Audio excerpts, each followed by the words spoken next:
이스라엘이 이제 구원받을 시기가 있다고 성경이 얘기를 하시고 이스라엘의 구원은 어떤 과정을 거쳐서 받게 될 것이며 그것이 오늘날의 상황과 어떤 관계가 있는가 이런 것들을 제가 말씀드리고 싶어서 제목을 이렇게 잡았습니다. 먼저 우리가 보고 싶은 것은 호세아입니다. 호세아 1장. 우시야와 요담과 아하스와 히스기야가 이어 유다 왕이 된 시대 곧 요아스의 아들 여로보암이 이스라엘 왕이 된 시대에 부엘리의 아들 호세아에게 임한 여호와의 말씀이라. 여호와께서 비로소 호세아로 말씀하시니라. 여호와께서 호세아에게 이르시되 너는 가서 음란한 아내를 취하여 음란한 자식들을 낳아라. 이 나라가 여호와를 떠나 크게 행음함이니라. 이에 저가 가서 디블라임의 딸 고멜을 취하였더니 저가 잉태하여 아들을 낳으매. 1장 4절. 여호와께서 호세아에게 이르시되 그 이름을 이스라엘이라 하라. 조금 후에 내가 이스라엘의 피를 예후의 집에 갚으며 이스라엘 족속의 나라를 폐할 것임이니라. 그날에 내가 이스라엘 골짜기에서 이스라엘의 활을 꺾으리라 하시니라. 그래서 여기 보면 그 이름을 이스라엘이라 하라 이렇게 했는데요. 이스라엘이라는 이 말은 하나님께서 흩으신다라는 그런 뜻이에요. 그래서 이스라엘의 멸망을 암시하고 있습니다. 특별히 여기서 이스라엘이라는 명칭은 예후가 아합의 집을 대량으로 학살한 장소이기 때문에 그것을 염두에 둔 표현이다 이렇게 사람들이 해석을 하고 있습니다. 그런데 이제 그 이스라엘의 피라고 하는 것은 예후가 이스라엘 골짜기에서 아합의 온 집을 멸망시킨 사건과 관련이 있지만은 그 이면의 내용은 그렇게 단순한 게 아닙니다.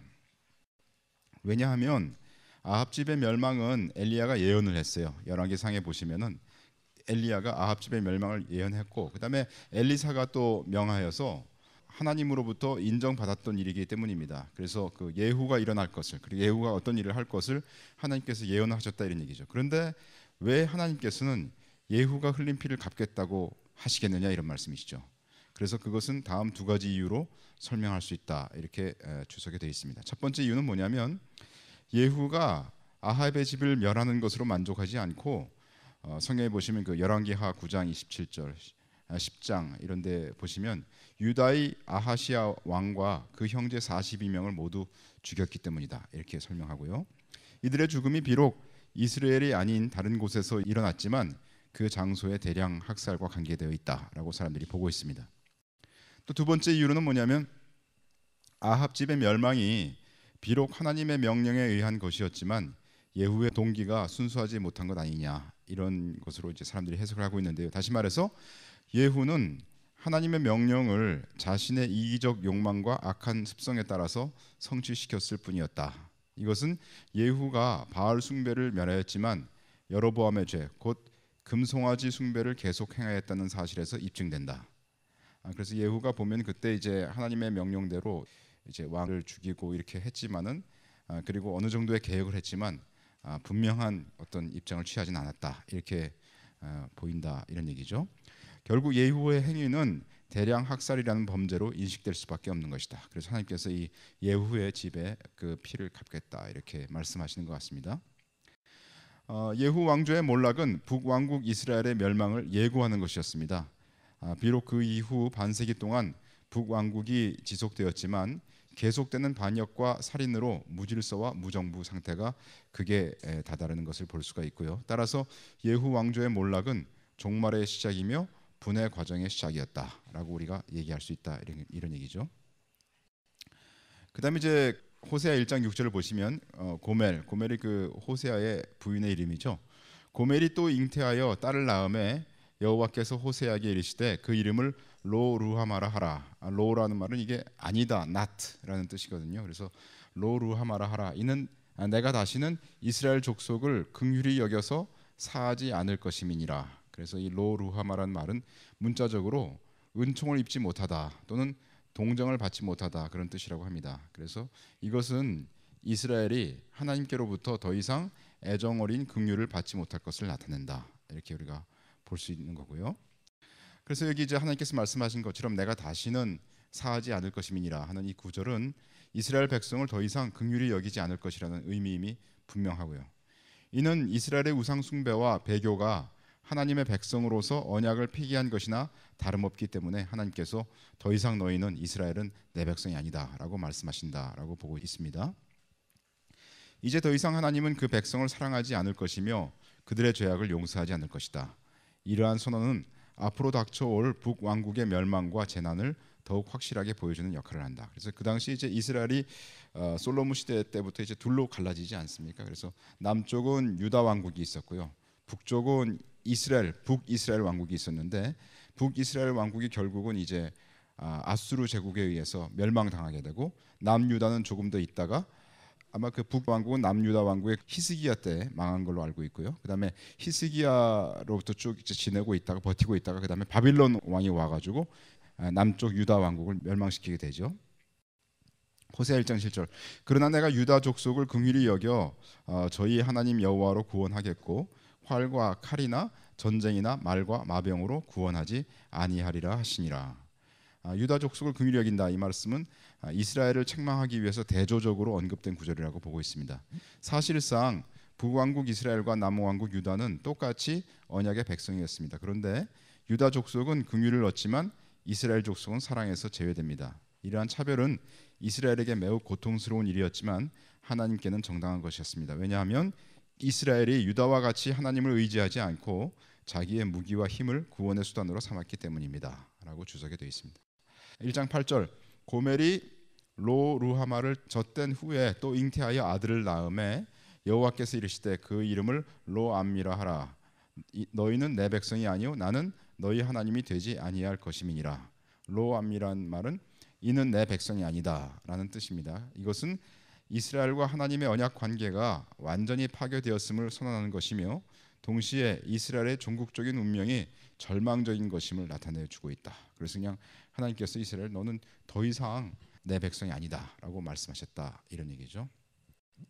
이제 하나님은 그 백성을 흩으시고 이스라엘 하시고 더 이상 긍휼을 베풀지 않으실 뿐만 아니라 로루하마, 아예 포기하시고 버리신다는 것입니다. 로암미, 이렇게 하나님이 하셨다는 거죠. 결국 나는 너희 하나님이 되고 너희는 내 백성이 될 것이라고 하나님께서 출애굽기 레위기 말씀하시는데, 그러한 특별한 언약 관계는 더 이상 존재하지 않게 되었음을 알리는 것입니다. 너희 하나님이 되지 아니할 것임이니라. 직역하면은 나는 너를 위하지 않을 것이다, 그런 뜻이라고 합니다. 즉 나는 너에게 아무것도 아니며 너에게 속하지도 않을 것이다 라고 하나님께서 이스라엘 백성에게 말씀하셨다는 것입니다. 이것은 하나님께서 이스라엘을 완전히 포기하시는 것을 뜻하고 있습니다. 이러한 하나님의 결단은 이스라엘이 언약 백성의 삶에서 떠나서 하나님을 버리고 다른 신들을 쫓아 불법과 가증한 일들을 행한 데에서 기인합니다. 결국 이스라엘은 하나님의 징계를 받아서 비극적인 종말을 맞게 됩니다.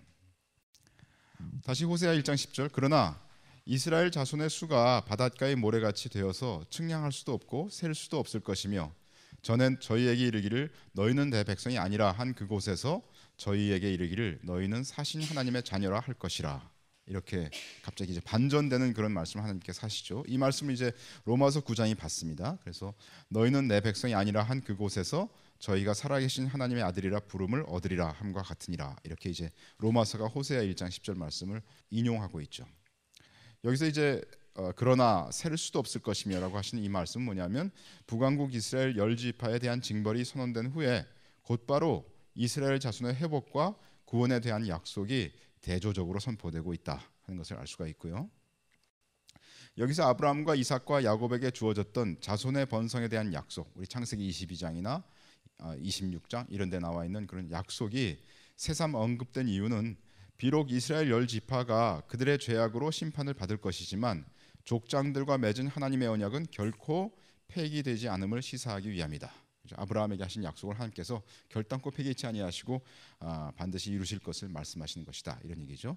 이는 하나님의 언약의 신실함이 인간의 죄악에도 불구하고 징벌과 심판, 회개와 용서의 과정을 통하여서 이루어질 것을 보여주는 것이다. 이 복음이죠. 우리가 아무리 곁길로 갔을지라도 하나님께서 우리를 돌이키시고 죄를 사해 주실 것을 보여주시는 것입니다. 그곳에서 여기서 이제 보면 이제 아까 말씀에서 보면 전에 저희에게 이르기를 너희는 내 백성이 아니라 한 그곳이 어디냐 하는 것에 대해서 이제 의견이 있는 것이죠.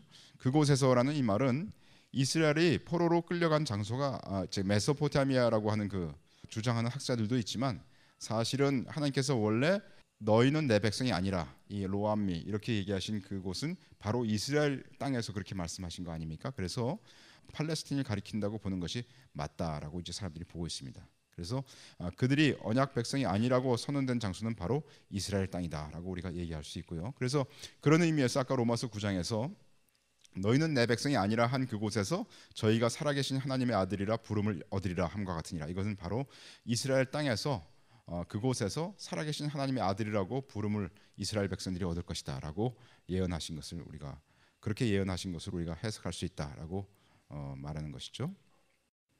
사신 하나님의 자녀라 할 것이라 하는 이 말은 이는 언약 관계의 완전한 회복을 의미합니다. 이것은 1차적으로 열지파 가운데 소수의 백성들이 유다 민족과 한 무리가 되어 포로 생활로부터 귀환함으로써 부분적으로 성취되었으며, 무슨 얘기냐면 옛날에 바벨론으로 또는 아수르로 흩어져 갔다가 특히 바벨론으로 갔던 유다 백성들 예를 들면은 그 유다 백성들은 다시 돌아와서 거기서 이제 성전을 짓고 하나님을 경배하지 않았습니까? 그것으로 부분적으로 성취됐지만 궁극적으로는 이스라엘 백성과 이방인들이 하나님의 자녀가 됨으로 완성된다라고 이제 보고 있습니다.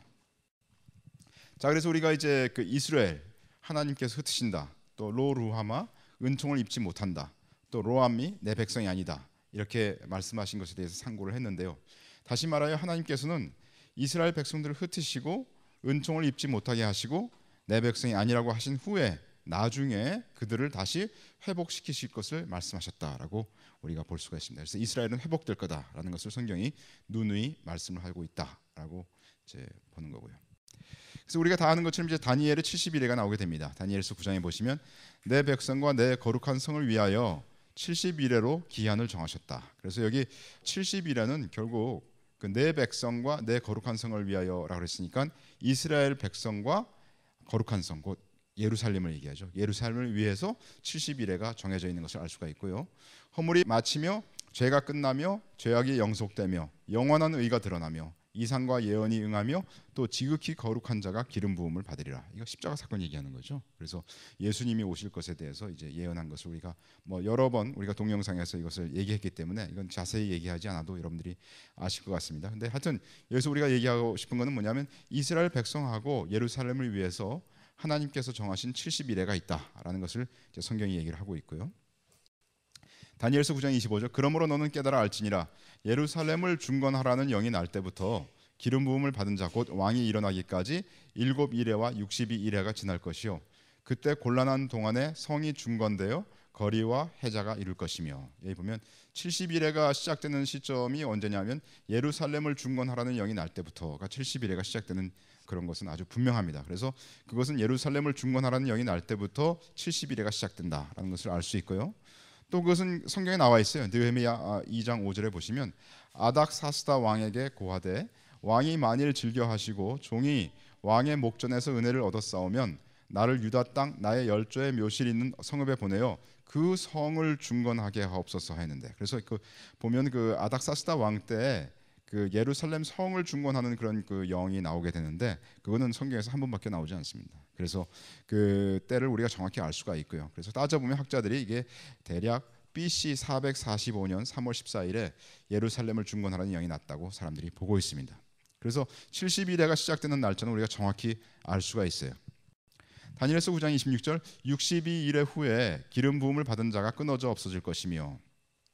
이거는 보면 이제 우리 뭐 다 다니엘의 69일에라는 동영상에서 제가 밝혔지만 69일에가 뭐 17만 3,880일이었나요?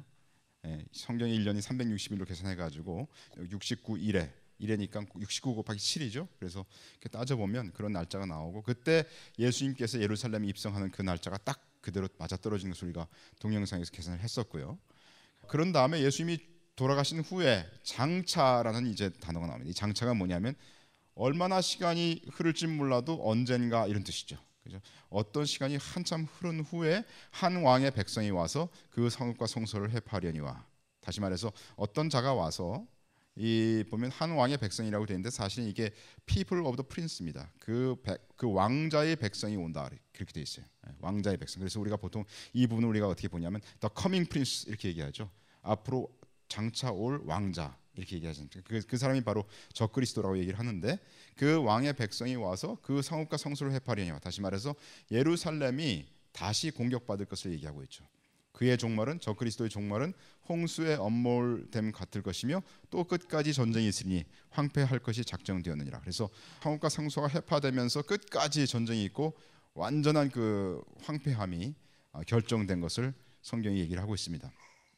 여기 보면 그 영어로 보시면 메시아가 끊어지는데 우리나라 말에는 그 말이 없어요. 근데 그 킹 제임스 버전에 보시면 And after 32 weeks shall Messiah be cut off but not for himself 이런 말이 있습니다. 이게 무슨 말이냐면 그 62일의 후에 메시아가 죽어 없어지고 그죠? 그렇지만 not for himself 그를 위해서 그런 거는 아니다 이런 뜻이죠. 자기를 위한 것이 아니다 이런 뜻이 있죠. 그게 무슨 뜻이냐? But not for himself 이런 이 말씀에 대해서 여러 해석이 있습니다. 첫 번째는 메시아는 자신을 위해서 죽은 것이 아니다라는 뜻으로 해석할 수 있죠. 그래서 주님이 죽으신 것은 우리의 죄를 위해서 죽으신 것이다라고 해석하는 것이 가장 정통적인 해석입니다. 그래서 이 구약에서도 주님께서 우리를 위해서 죽으실 것, 곧 주님 자신을 위해서 죽는 것이 아닌 그런 것이 이제 언급되어 있다는 것을 볼 수가 있고요. 또는 이것을 이제 and is not to him 이렇게 해석을 하는 분들이 있어가지고 그에게는 아무것도 남겨진 것이 없다라고 이제 해석하는 그런 부분들이 있습니다. 이건 뭐냐면 언약의 백성들에게 기름 부음을 받은 왕으로서의 그의 지배와 권위, 능력 등 아무것도 남겨진 것이 없음 이렇게 해석합니다. 다시 말해서 이스라엘은 메시아를 죽임으로써 그가 가져다 줄 메시아 왕국의 구원으로부터 멀어짐을 말한다. 다시 말해서 이스라엘이 예수님을 십자가에 못 박지 않습니까? 그들이 뭐라고 그랬냐면 그 피를 우리와 우리 자손들에게 돌리소서 이렇게 얘기를 했어요. 그래서 그리스도를 믿는 믿음에서 떨어져서 구원을 받지 못하고 장차 한참 세월이 지난 후에 이스라엘이 회복되는 그런 것을 말한다라고 사람들이 얘기를 하고 있습니다. 그래서 장차라는 이 표현이 69일의 후에 기름 부음을 받은 왕 메시아가 죽은 후에 어떤 공백기가 있음을 말하고 있다라고 얘기를 하고 이것에 대해서는 학자들이 전부 다 일치하고 있는 편입니다. 이 공백기는 이스라엘을 위해서 정하신 70일에 들어있지 않습니다. 그것은 마치 호세아에게 말씀하신 것처럼 하나님께서 이스라엘을 대해서 이스라엘 하나님께서 드시고 또 로루하마 은총을 입지 못하게 하시고 또 로암미 내 백성이 아니다라고 말씀하신 그런 것과 같다라고 우리가 볼 수가 있고요. 이스라엘이 메시아를 죽인 후에는 장차 한 왕자의 때까지 이스라엘을 위해 정하신 70일에 속한 기간이 없다라는 것을 우리가 알 수가 있습니다. 그래서 로마서 11장에 이런 말씀이 있어요. 형제들아 너희가 스스로 지혜 있다 함을 면키 위하여 이 비밀을 너희가 모르기를 내가 원치 아니하노니 이 비밀은 이방인의 충만한 수가 들어오기까지 이스라엘의 더러는 완악하게 된 것이라. 이게 바로 이제 69일의 후에 공백 기간 동안에는 이방인들이 하나님 나라로 들어오지 유대인들이 많이 구원받는 것이 아니다라는 것을 이제 얘기하는 장면이 바로 로마서 11장이다라고 사람들이 보고 있고요. 이것을 소위 사람들이 뭐라고 얘기하냐면 은혜 시대다, 교회 시대다라고 일컫고 있습니다. 그래서 문제는 뭐냐면 이제 그럼 교회 시대가 사도행전 2장에서 시작되었고 쭉 흘러가는데 언제 이제 교회 시대가 막을 내리지 않겠습니까? 그럼 교회 시대가 막을 내리는 그 순간 우리는 다니엘의 마지막 70번째 일에 그 7년이 있을 것이다라는 것을 우리가 알 수가 있는 것이고요. 그래서 고린도후서 6장에 보시면 가라사대 내가 은혜 베풀 때에 너를 듣고 구원의 날에 너를 도왔다 하셨으니 보라 지금은 은혜 받을 만한 때요 보라 지금은 구원의 날이로다. 그래서 우리가 지금 현재 은혜 시대에 있다라고 사람들이 보고 있습니다. 또한 한 왕자, 우리말 성경에는 왕이라고 그냥 했지만 그 영어 성경 또 원어에 보시면 이게 프린스로 되어 있습니다. 왕자로 표현되는 적그리스도가 일으킬 전쟁은 홍수가 나는 것 같이 이스라엘의 모든 것을 쓸어갈 것이며 또한 쉼 없이 끝까지 황폐하게 진행되는 전쟁이 될 것임을 얘기했는데 이미 하나님께서 예정하시고 결정한 그런 상이다라는 것을 우리가 볼 수가 있습니다. 그 다음에 이제 마지막 한 일회가 있게 되는데요. 그가 장차 많은 사람으로 더불어 한 일회 동안 7년이죠. 한 일회 동안의 언약을 굳게 정하겠고 그가 그 일회의 절반에 일회의 절반이니까 3.5년 될 때 제사와 예물을 금지할 것이며 또 잔포하여 미운 물건이 날개를 의지하여 설 것이며 또 이미 정한 종말까지 이건 이제 7년 언약이 마지막으로 끝날 때까지죠. 이미 정한 종말까지 진노가 황폐케 하는 자에게 쏟아지리라 하였느니라. 다시 말해서 하나님의 진노가 이 적그리스도와 그들의 무리에게 쏟아질 거다. 이것은 마치 우리가 이제 앞으로 보겠지만은 하나님의 7 대접이 쏟아지는 그런 것들을 우리가 볼 수가 있는 거죠. 마지막 한 일에는 장차 올 왕자 프린스 왕자인 적그리스도가 맺는 한 일의 언약을 시점으로 하는 것을 분명히 하고 있습니다. 또한 그가 일으키는 핍박 또는 전쟁은 일의 절반 3.5년대에 멸망에 가증한 것을 세운 후 곧바로 일어날 것임을 성경은 분명히 하고 있습니다. 그래서 이걸 이제 도표로 보시면 처음에 예루살렘을 중건하라는 영이 BC 445년에 났었고요. 그리고 그걸 69일의 후에 메시아가 오신다고 했는데 69일에는 다시 말해서 69 곱하기 7년이죠. 483년이 됩니다. 그래서 이게 그레고리역으로 483년이 아니고 성경역으로 483년이니까 실제로 정확히 따진다면 483 곱하기 360일이 되겠죠. 그래서 그 후에 메시아가 오시는데 그때를 계산해 보면 AD 32년이 되고 그 날이 그 바로 끝나는 날이 예수님께서 예루살렘을 입성한 그 날이 되겠습니다. 그리고 그때가 69일에가 끝난 때고 그때부터 장차라는 그 말이 표현되는 거죠. 장차라는 그 기간이 있어가지고 교회 시대 또는 은혜의 시대가 쭉 우리가 지금 있는 거고요. 지금 현재는 우리가 교회 시대에 있고 아마도 우리가 추정할 때 교회 시대의 끝에 있다 이렇게 우리가 보고 있는 거고요. 언젠가는 이제 7년 언약이 맺어질 겁니다. 이것이 곧 70번째 이래가 되는 것이고 그것이 바로 마지막 7년 마지막 한 이래가 남는 시기가 될 것이고 그때 7년 언약의 거의 마지막 때에 아마겟돈 전쟁이 일어나면서 주님께서 재림하신다. 이렇게 성경이 시나리오가 되어 있다 하는 것을 우리가 알 수가 있습니다. 사실 여기 이제 도표가 이렇게 그려져 있지만 이 도표가 스케일이 맞는 건 아니죠. 왜냐하면 여기는 뭐 해봐야 483년인데 69일에 있는 쪽이요. 그렇지만 교회 시대는 거의 뭐 2000년이 넘어가지 않습니까? 2000년이 아직 안 됐나요? 하여튼 뭐 교회 시대가 이렇게 있는데 이 교회 시대가 언제 끝날지 모르죠. 그러나 하여튼 교회 시대가 지금 69일보다 길어진 것을 분명히 볼 수가 있습니다. 마태복음 24장에 주님께서 이제 말씀하신 걸 보면 그러므로 너희가 선지자 다니엘의 말한 바 멸망에 가증한 것이 거룩한 곳에 선 것을 보거든 읽는 자는 깨달을진저 이렇게 말씀하셨는데 예수님께서 그 다니엘을 선지자로 부르셨어요. 근데 다니엘은 하나님께서 이렇게 직접 뭔가를 주셔가지고 예언하신 분은 아니잖아요. 하나님께서 환상을 보여주시고 그 본 것을 이렇게 쓰신 그런 분이신데 예수님께서 선지자라고 말씀하셨고 그리고 이제 그 다니엘이 말씀하신 거를 문자 그대로 주님이 보신 것을 이렇게 신실하게 그 말은 확증될 거다라고 주님이 말씀하신 것을 볼 수가 있고요.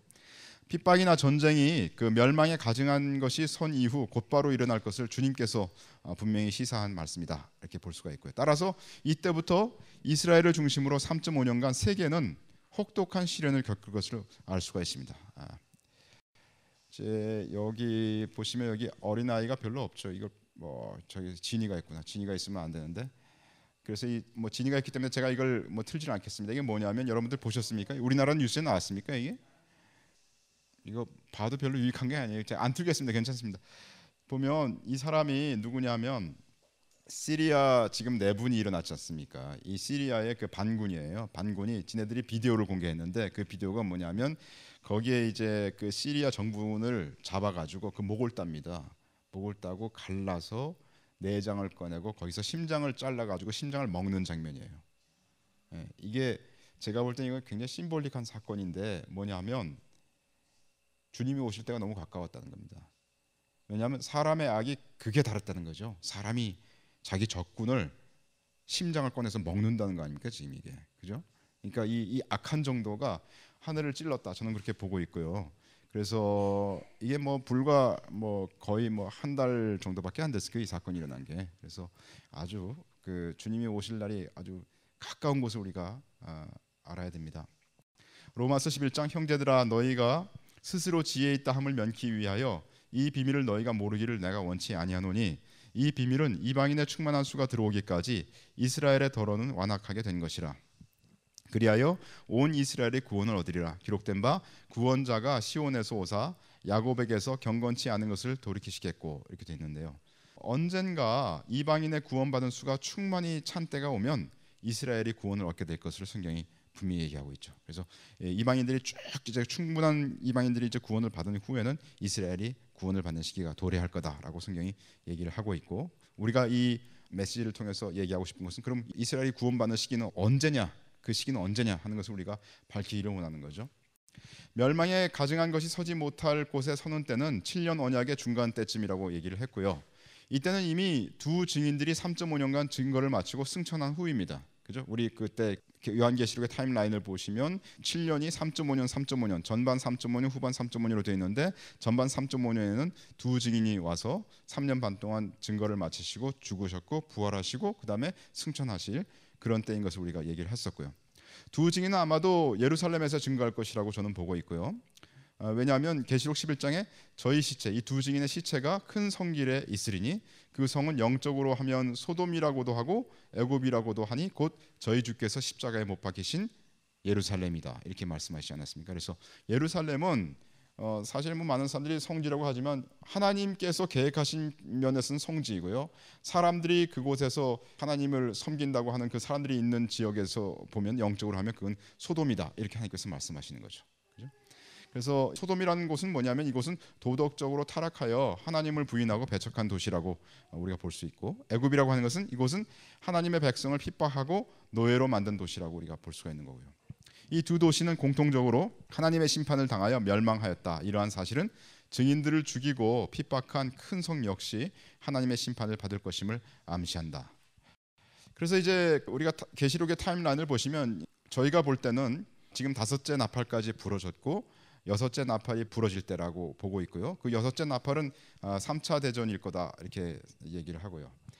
그때 인류의 3분의 1 또는 수많은 사람들이 죽을 거다라고 성경이 예언되어 있고, 인류의 3분의 1이 죽는다면은 우리나라 예외가 아니어서 여기 있는 사람들의 3분의 1이 우리가 통계적으로 얘기한다면 죽을 거다, 이렇게 얘기를 하고 있는 겁니다. 그리고 제가 볼 때는 우리가 이는 그 단위가 100년 단위고, 그리고 나팔은 10년 단위고, 그리고 대접은 3.5년 내에 다 부어지는 거니까 달 단위가 되겠고요. 그렇게 되면 이게 10년 단위니까 우리가 나팔을 보면 맥시멈이 한 30년, 40년 이렇게 간격으로 일어나지 않았습니까?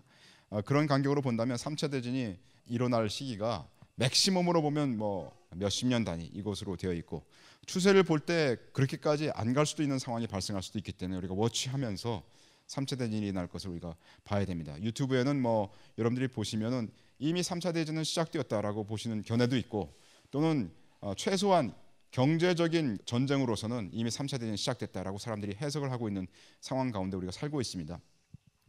그리고 3차 대전이 앞으로 일어날 거고, 하여튼 언제 일어날지 모르지만, 그리고 그 후에 3차 대전이 아마 끝나면서 7년 언약이 맺어지지 않을까, 저는 그렇게 생각을 하고 있고요. 근데 7년 언약이 있으면 이제 그때부터는 7년밖에 남지 않았습니다. 그죠? 아무리 뭘 해도 7년밖에 남지 않았기 때문에 만약에 여러분들이 3차 대전이 나면, 제가 볼 땐 그렇습니다. 3차 대전이 일어나면 우리가 이런 성경 공부를 하는 것의 유익이 뭡니까? 그것을 통해서 우리가 주님을 어떻게 더 섬기고 주님께서 우리에게 알려주신 것을 통해서 우리가 우리의 삶을 계획해야 되는 것이 중요하지 않겠습니까? 근데 3차 대전이 나면 제가 볼 땐 그렇습니다. 여태까지 우리는 몰라요. 제가 이 성경을 해석한 것이 맞는지 틀린지 모르는 거죠. 제가 100% 맞다고 얘기하는 것은 굉장히 잘못된 태도라고 저는 생각하고요. 그러니까 저도 그렇게 얘기를 합니다. 저희 집안 식구나 우리 애들 보고 야, 우리가 해석하는 것이 맞을까? 해석하고 계속 점검을 합니다. 그런 태도가 저는 건강하다고 생각하고요. 근데 3차 대전이 일어나면 아마도 우리가 해석한 해석이 맞을 확률이 더 커지는 거죠. 더 커지는 거죠. 그리고 만약에 우리가 해석한 것이 맞게 된다면 3차 대전 때부터 주님이 오실 날까지는 그야말로 얼마 남지 않아요. 3차 대전이 진행되는 시간하고요, 그 다음에 7년 언약이 맺어질 테니까 그 기간이, 3차 대전의 기간이 몇 년 끌지는 모르지만 그 기간하고 3.5년 정도 후에 휴거가 있을 것이고, 근데 제가 볼 때는 3차 대전이 그렇게 지리멸렬하게 끌 것 같지는 않습니다. 그래서 우리가 지금 그 유프라테스 강을 중심으로 3차 대전이 일어난다고 했기 때문에 유프라테스 강이 흐르는 시리아하고 터키하고 이라크의 상황을 우리가 주시해야 된다, 이렇게 저는 보고 있는 것이고요. 그 다음에 두 증인이 와서 3.5년간 증거를 한 후에 7째 나팔이 불게 되고, 그리고 그때 멸망에 가증한 것이 서게 됩니다. 그리고 그때부터 혹독한 환란이 이스라엘에게, 특히 이스라엘에게 있을 것을 주님이 말씀하셨고, 또 우리 성도들에게도 혹독한 환란이 있을 것이고, 그리고 주님 말씀하시기를 인류 역사상 이런 것이 없었다라고 전무후무한다고 주님께서 말씀하신 것으로 우리가 보기 때문에 이때는 정말 휴거되지 않은 자는 큰 환란 가운데 던져질 것을 우리가 알 수 있는 거고요. 그다음에 7째 대접이 그 기간 동안에 다 부어지고 아마겟돈 전쟁이 오고, 그다음에 주님께서 재림하시는 것을 우리가 이렇게 시나리오로 보고 있습니다. 계시록 11장 이 두 선지자가 땅에 거하는 자들을 괴롭게 한 고로 땅에 거하는 자들이 저희의 죽음을 즐거워하고 기뻐하여 서로 예물을 보내리라 하더라. 두 증인의 증거를 듣는 대부분의 사람들은 양심의 가책이 있으면서도 순종하지는 않았습니다. 마가복음 19장에 보시면 그 헤로디아가 요한을 원수로 여겨 죽이고자 하였을 때 하지 못한 것은 헤롯이 요한을 의롭고 거룩한 사람으로 알고 두려워하여 보호하며 또 그의 말을 들을 때 크게 번민을 느끼면서도 달게 들음이로라. 이 보면 그 헤로디아가 헤롯의 와이프였죠, 그죠? 그런데 요한이 이제 헤롯의 잘못을 이제 고발을 하니까 헤롯이 요한을 잡았어요. 그러면서도 헤롯이 요한의 말을 계속 번민을 느끼면서 달게 들었다 하고 성경은 얘기하고 있습니다. 여기서는 오히려 헤롯이 세례 요한의 말을 듣고 요한의 비판을 긍정하면서 달게 들었다고 했으니까요. 내적으로 몹시 괴로워하는 매우 심약하고 우유부단한 모습을 보여준다. 그러나 마가는 이와 같이 헤로디아와 헤롯의 극적인 대비를 통해 헤로디아의 악함을 말하려는 것이 아니며 또한 헤롯의 선함을 말하는 것도 아니다. 오히려 세례 요한의 의로움과 거룩함을 강조하고자 한다. 즉 요한으로부터 공격받은 헤롯이 직접 요한을 가리켜 의롭고 거룩한 사람이라고 고백함으로써 요한의 의로움이 크게 강조되고 있다. 이 헤롯이란 자는 그 악한 자일 텐데, 그 양심이 아주 무뎌진 자일 텐데, 그 침례 요한이 거기 가서 이렇게 얘기를 할 때 그 양심이 일깨워질 만큼 침례 요한이 의로운 자였다, 이런 얘기죠. 계시록 11장 3일 반 후에 하나님께로부터 생기가 저희 속에 들어가매 저희가 발로 일어서니 구경하는 자들이 크게 두려워하더라. 이게 이제 두 증인 얘기하는 거 아닙니까? 하늘로부터 큰 음성이 있어 이리로 올라오라 함을 저희가 듣고 구름을 타고 하늘로 올라가니 저희 원수들도 구경하더라. 그 시에 큰 지진이 나서 성 10분의 1이 무너지고 지진에 죽은 사람이 7천이라. 그 남은 자들이 두려워하여 영광을 하늘의 하나님께 돌리더라. 여기 보면 우리가 사실들만 보면 예루살렘 성이 큰 지진에 10분의 1이 무너지고 예루살렘에 지진이 나는데 그것 때문에 7천 명이 사망할 거다, 이렇게 성경이 기록하고 있는 거죠. 예언하고 있는 거죠. 근데 여기 보면 이제 사람들이 영광을 하늘의 하나님께 돌리더라, 이렇게 제가 빨간 줄로 이렇게 만들었는데 이런 표현이 있어요. 이건 앞으로 일어날 사건 아닙니까? 근데 계시록을 쭉 살펴보면 사람들이 그 하나님께서 막 재앙을 부어 주실 때, 재앙을 내릴 때 사람들의 반응들이 계시록에 나와요. 예를 들면 계시록 9장에 보시면 이 재앙에 죽지 않고 남은 사람들은 그 손으로 행하는 일을 회개치 아니하고 오히려 여러 귀신과 또는 보거나 듣거나 다니거나 하지 못하는 금, 은, 동과 목석이 우상에게 절하고 또 그 살인과 복술과 음행과 도적질을 회개치 아니하더라. 이게 여섯째 나팔 때 상황이거든요. 아직 일어나지 않은 그 사건이에요. 그러니까 3차 대전 때 사람이 그렇게 많이 죽었는데도 사람들이 회개치 않는다는 거예요. 이스라엘의 출애굽 당시 애굽이 바로와 그의 신하들이 하나님의 능력에 의해서 일어난 수많은 역병들을 경험했음에도 그 마음이 완악하여서 귀신과 우상 숭배하기를 그치지 않은 것처럼 불과 연기와 유황의 재앙을 겪으면서 겨우 살아남은 자들은 죽음의 심판을 당하는 자들을 목격하고도 회개하기는커녕 도리어 우상 숭배에 몰입한다. 아마도 이때 보시면 사람들이 이제 예측하기는 3차 대전은 왜 일으키냐 하면 이 사람들이 무슬림과 유대교의 반목을 이용해서 사람들을 죽이자, 이렇게 얘기를 합니다. 메이슨 쪽에서 계획하고 있는 것은 그 책에 나와 있어요. 그래서 그 3차 대전을 일으켜서 이 사람들이 모든 사람들이 완전히 그냥 살려고 바둥거리다가 모든 사람들이 그 삶의 소망을 잃고 이제는 할 수 없다, 세계 통치자에게 나의 삶을 맡기자, 운명을 맡기자, 이렇게 하도록 만드는 게 3차 대전이라고 얘기를 합니다. 그래서 3차 대전을 통해서 사람들이 회개하기는커녕 오히려 자기의 삶을, 그냥 영혼을 세계 정부에 맡겨버리는 그런 결과가 온다고 이제 사람들이 그 해석을 하고 예측을 하고 있어요. 계시록 6장에 보시면 그 전의 상황이죠. 이게 몇 번째 인이죠? 6번째 인의 상황인데요.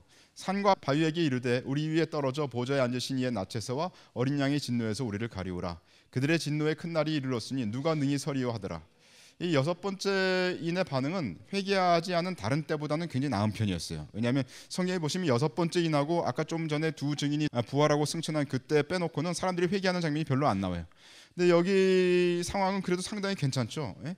주님의 진노의 큰 날이 이뤘다고 이렇게 얘기하고 있지 않습니까?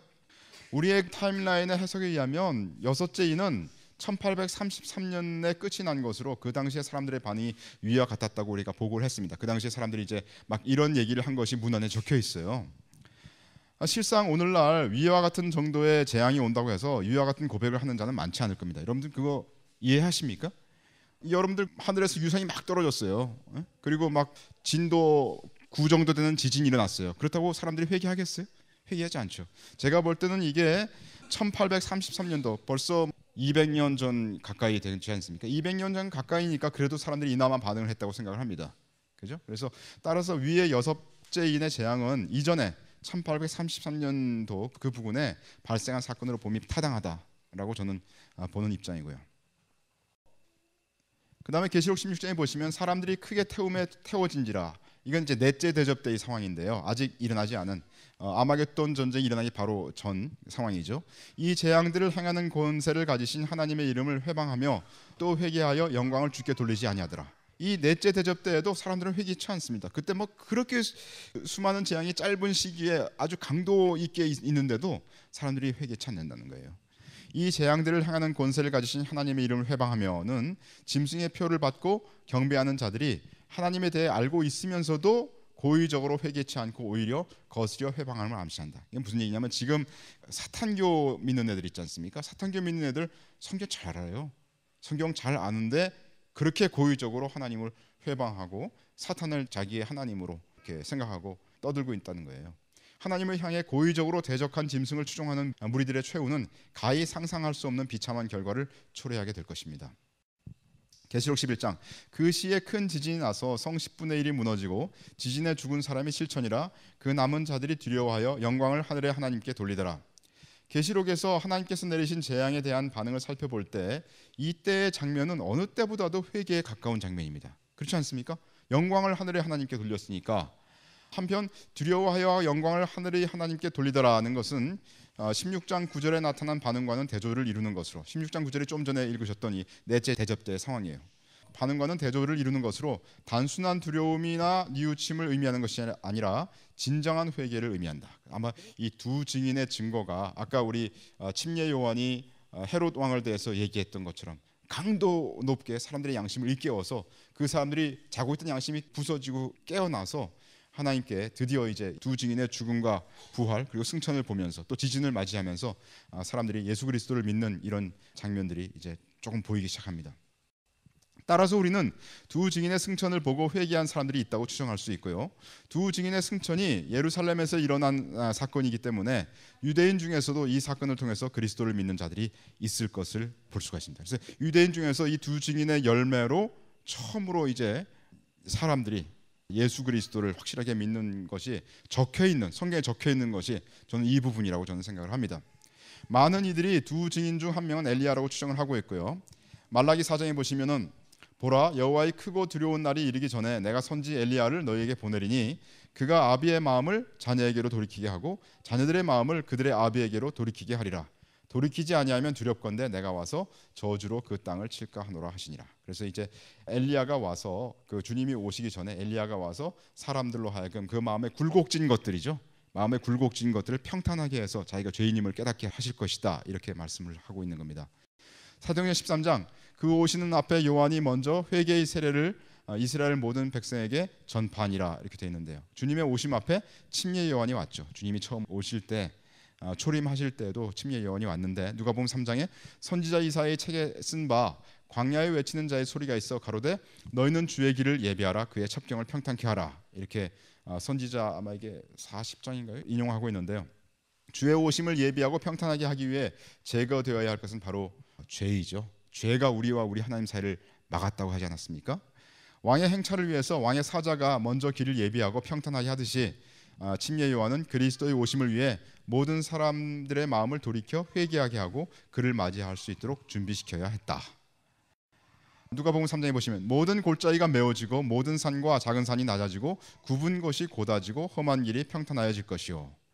여기 그 마샬이라는 분은 평탄하여진다라는 말이 교만한 이들의 낮아짐을 암시하며 구분이라는 말은 비뚤어진 인간들을 나타내는 은유적 표현이라고 이야기합니다. 그러니까 우리 보통 이제 사람들이 뭐 좀 마음이 이렇게 구부러졌다 이런 얘기 하지 않습니까? 이런 표현을 하면서 그런 사람들이 곧게 펴져서 자기가 죄인임을 시인하게 한다는 거예요. 사람 마음이 구부러진 사람은요 이게 참 그 고치기 힘들어요. 그렇지 않습니까? 이게 근데 침례 요한이 와서 이 구부러진 길을 평탄하게 했다. 그래서 사람들이 자기를 죄인임을 시인하게 했다라는 것을 우리가 알 수 있는 거죠. 마태복음 11장 14절 주님 말씀하신 것이죠. 만일 너희가 즐겨 받을진대 오리라 한 엘리야가 곧 이 사람 침례 요한이니라 라고 주님께서 말씀하셨습니다. 엘리야의 사역은 사람들이 주님을 믿도록 그들의 회개를 촉구하는 것이 그의 사역이 되겠습니다. 계시록 11장 두 증인이죠. 내가 나의 두 증인에게 권세를 주리니 저희가 굵은 베옷을 입고 1260일을 예언하리라. 이는 이 땅의 주 앞에 섰는 두 감람나무와 두 촛대니 이렇게 되어 있는데요. 굵은 베옷을 입고 서 있어요. 이 굵은 베옷은 구약 시대의 예언자들이 입던 옷으로 회개나 애곡을 나타내고 있습니다. 이것은 두 증인의 사역이 사람들로 하여금 회개하고 믿도록 하여 더 이상 교만하지 아니하고 겸손히 그리스도를 주로 확신하도록 하는 것임을 시사한다. 자, 감람나무니까 감람나무에서는 기름을 우리가 만들어내지 않습니까? 그리고 촛대는 빛을 내고 있습니다. 그래서 그 말은 뭐냐면 결국은 그들은 기름이 충만하니까 성령 충만하다는 것을 얘기하고요. 또 촛대가 빛을 발하니까 하나님의 빛을 발하는 것을 말하고 있습니다. 마태복음 5장 그러므로 너희 빛이 사람들 앞에 비치게 하여 그들로 너희의 선행을 보게 하고 또 하늘에 계신 너희 아버지께 영광을 돌리게 하라. 이렇게 얘기되어 있지 않습니까? 그래서 우리의 빛이 사람들에게 보이게 한다고 그랬는데 이 두 증인은 촛대이기 때문에 그 빛이 아주 강하게 비치는 그런 분들임을 알 수가 있고요. 이 두 증인은 분명 사람들에게 회개를 촉구하는 것이었고 베옷을 입었으니까요. 회개를 촉구했으며 성령 충만한 분들이었고 감람나무라고 얘기를 했으니까 또 흠없는 삶을 살고 있습니다. 왜냐하면 촛대라고 얘기를 했으니까요. 디모데전서 6장 우리 주 예수 그리스도 나타나실 때까지 점도 없고 책망받을 것이 없이 이 명령을 지키라라고 주님께서 말씀하신 것에 합당하게 그들은 행하고 있습니다. 두 증인의 증거가 회개에 초점을 둔 이유가 무엇입니까? 계시록 9장에 보시면 이 재앙에 죽지 않고 남은 사람들은 그 손으로 행하는 일을 회개치 아니하고 오히려 여러 귀신과 또는 보거나 듣거나 다니거나 하지 못하는 금, 은, 동과 목석의 우상에게 절하고 또 그 살인과 복술과 음행과 도적질을 회개치 아니하더라. 이건 이제 6번째 나팔의 그 후의 상황인데 3차 대전이 지난 후에도 사람들은 여전히 회개치 않고 우상을 숭배하고 죄를 사랑한다고 우리가 이미 얘기를 했고요. 그런데 이제 이사야 59장에 보시면 여호와의 손이 짧아서 구원치 못하심도 아니요 귀가 둔하여 듣지 못하심도 아니라 오직 너희 죄악이 너희와 너희 하나님 사이를 내었고 또 너희 죄가 그 얼굴을 하나님의 얼굴을 가리어서 너희가 아무리 기도해봐야 소용없게 너희를 듣지 않으시게 함이니 이렇게 되어 있습니다. 사람이 마음의 죄를 품으면 하나님께서 듣지 않으신다고 말씀하시지 않았습니까? 하나님을 믿을 때 분명한 회개가 있어야 하기 때문에 두 증인이 오는 것을 알 수가 있습니다. 사도행전 20장 유대인과 헬라인들에게 하나님께 대한 회개와 우리 주 예수 그리스도에 대한 믿음을 증거한 것이라. 그래서 하나님께 회개가 없이는 그리스도를 믿을 수가 없는 것이죠. 다른 말로 하여 많은 사람들이 진정하게 자신의 죄인임을 회개함이 없이 종교 생활을 하고 있는 상황인 것을 얘기하고 있습니다. 그 말은 무슨 말이냐면 두 증인이 왔어요. 왜 두 증인이 왔어요? 두 증인이 올 필요가 있기 때문에 왔죠. 두 증인이 올 필요가 왜 있습니까? 왜냐하면 이 세상 사람들이 믿는다고 하는데 예수 그리스도를 믿는 사람들이 기독교인들이 많다고 하는데 사실은 회개 없이 믿고 있다는 거예요. 그러니까 진정한 그리스도를 모르는 거죠. 이해가십니까? 그런 상황이니까 두 증인이 오는 거예요. 그래서 디모데전서 4장에 보시면 그러나 성령이 밝히 말씀하시기를 후일에 어떤 사람들이 믿음에서 떠나 미혹해하는 영과 귀신의 가르침을 조치를 하셨으니 자기 양심이 화인 맞아서 외식함으로 거짓말하는 자들이라. 그래서 양심이 화인 맞은 사람들은 자기 자신들의 악한 행동에 대해서 감각이 무디어진 자들입니다. 에베소 4장에 보시면 저희가 감각 없는 자 되어 자신을 방탕에 방임하여 모든 더러운 것을 욕심으로 행하되. 여러분들 실제로 보시면은요 우리나라에 그런 사건이 일어났었죠. 한 달쯤 전에 어떤 청년이 아주 젊은 청년이에요. 나이도 20대밖에 안 됐어. 그 청년이 어떤 사람을 죽이고서 그 사람을 토막을 냈던지 하고 그 사람 살을 발랐죠, 칼로. 그게 여러분 다 아세요? 우리나라에서 일어났던. 그리고서 그 친구 하는 말이 나는 양심의 가책을 하나도 느끼지 않았다고 어디다 썼죠. 그 사건 보십니까? 그럼 뉴스 보세요. 저는 진짜 이건 양심의 화인 맞은 자예요.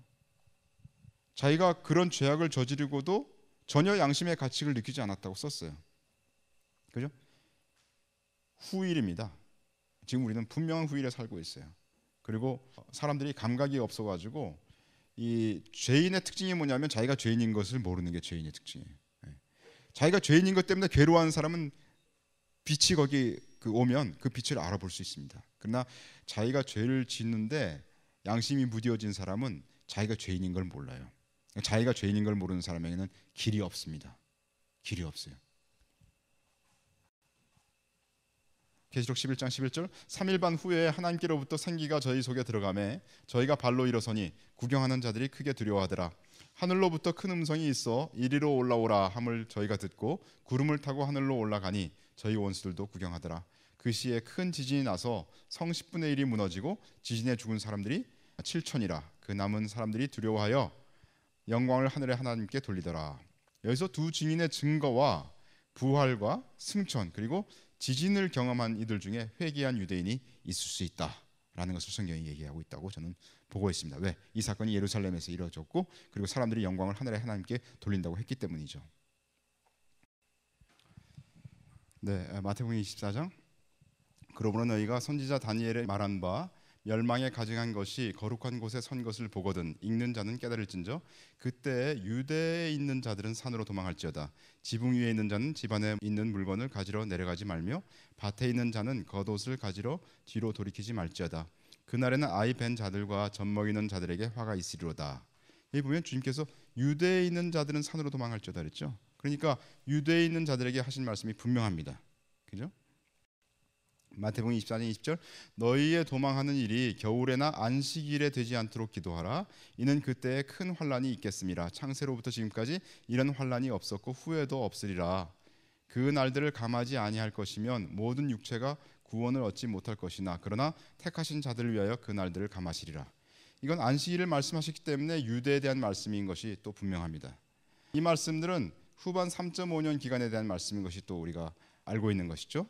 이때 왜냐하면 그 주님 말씀하실 때 다니엘의 말한 바 멸망에 가증한 것이 거룩한 곳에 선 것은 아까 다니엘서에서 말씀하시기를 7년의 중간에 그것이 선다고 얘기했기 때문이죠. 그래서 후반 3년 반을 주님께서 말씀하신 것이 분명하고요. 이때 유대에 주님의 말씀을 기억하는 자가 있음을 알 수가 있습니다. 주님이 이렇게 말씀하셨는데 그날에 도망가라 그랬는데 그 말을 순종하는 사람들이 있을 것을 주님께서 아시고 계시고 그것 때문에 말씀하신 거 아니겠어요? 그러니까 이때 3.5년 때 주님의 말씀을 기억하는 유대인들이 있다는 것을 주님께서 말씀하시고 있는 거예요. 당시에 이 말을 들었던 제자들은 유대인이면서 동시에 그리스도인이었죠. 그죠? 그 당시에 그 12제자가 이 말을 들었는데 말하자면 그때 그 사람들은 그리스도를 좇는 자들이었고 또 동시에 유대인들이었어요. 그런데 주님께서 이거 맨 마지막에 있을 7년 언약의 후반 3.5년을 얘기하면서 유대에 있는 자들이라고 말씀하시고 또 안식일을 말씀하시기 때문에 그 말을 들을 사람들이 있는 것을 말씀하시고 있습니다. 이때는 분명히 유대인들 중에서 예수를 믿는 사람들이 생긴 거예요. 두 증인이 증거하는 동안에는 유대인 중에 그들과 동조하는 그리스도인들이 있다는 말씀이 없어요. 그죠? 두 증인이 그냥 모르겠어요. 어떻게 싸우는지 몰라도 호롤단신으로 이렇게 싸우는 장면 같이 이렇게 보이고 있는데 그러나 두 증인의 승천 후 지진 때 회개하는 유대인들이 생겼다. 라고 이제 성경이 얘기하는 것 같고요. 왜냐하면 하늘에 하나님께 영광을 돌린다고 했으니까 그들은 주님의 말씀을 읽고 알게 될 것이며 멸망에 가증한 것이 거룩한 곳에 선 것을 볼 때 주님의 명령대로 도망할 것입니다.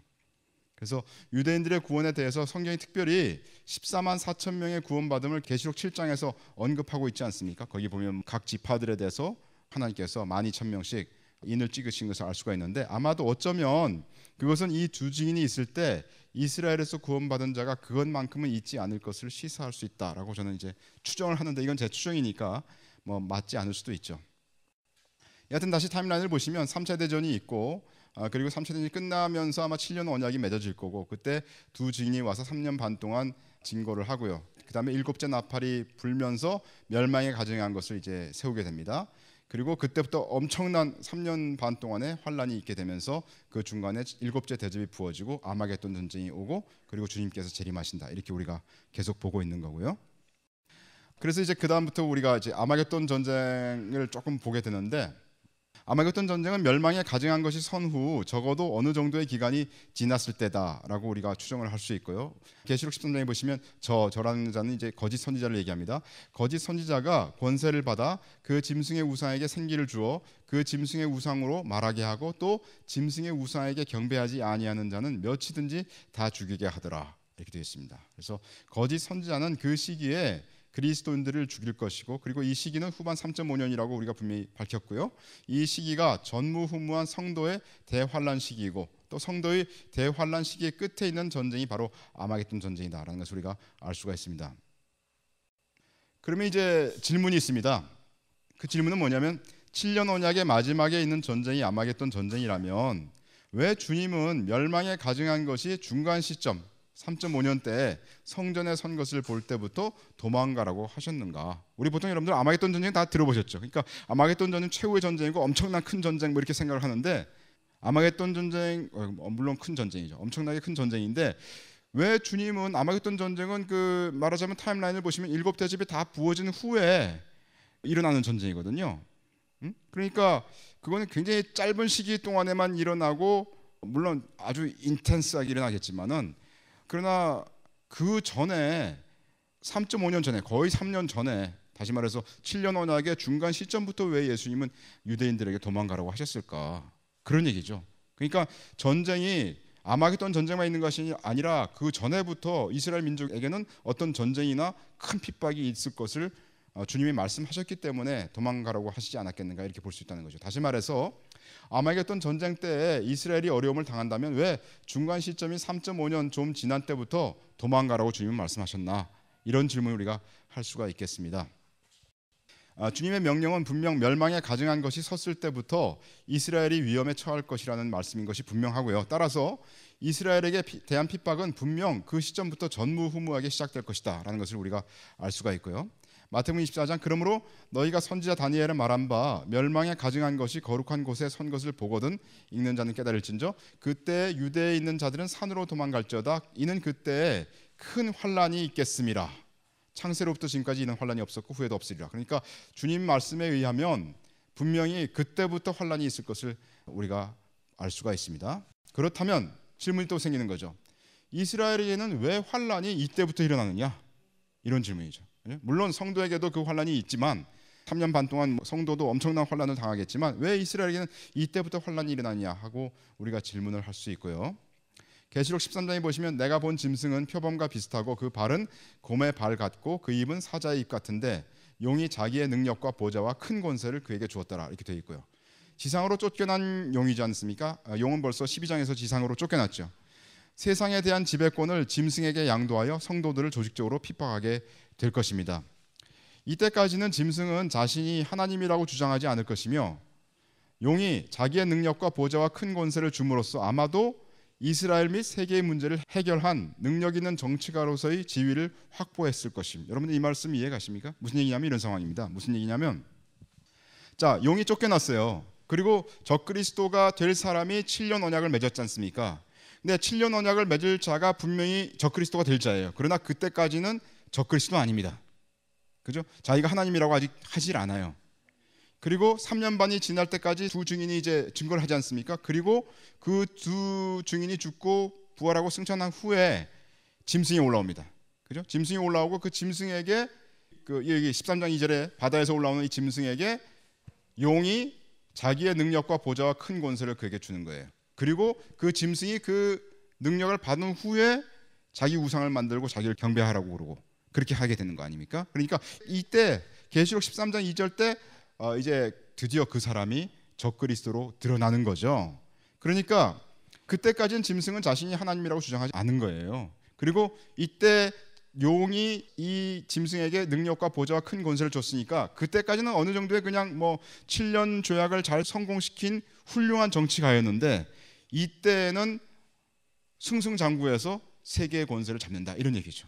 이때가 바로 이 적그리스도가 세계의 권세를 잡는 그런 지위를 확보할 그런 때입니다.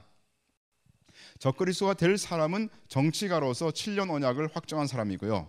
다니엘서 9장에서 그가 장차 많은 사람으로 더불어 한 일해 동안의 언약을 굳게 정하겠고 이렇게 했기 때문이죠. 그러나 7년 언약을 맺을 때까지는 아직 세상의 권력을 다 잡은 때가 아닙니다. 그죠? 계시록 13장 2절 내가 본 짐승은 표범과 비슷하고 그 발은 곰의 발 같고 그 입은 사자의 입 같은데 용이 자기의 능력과 보좌와 큰 권세를 그에게 주었더라. 그래서 세상의 권세는 조약을 맺은 후에 적어도 3.5년이 지난 후에 이 짐승이 용으로부터 받게 된다 하는 것을 알 수가 있습니다.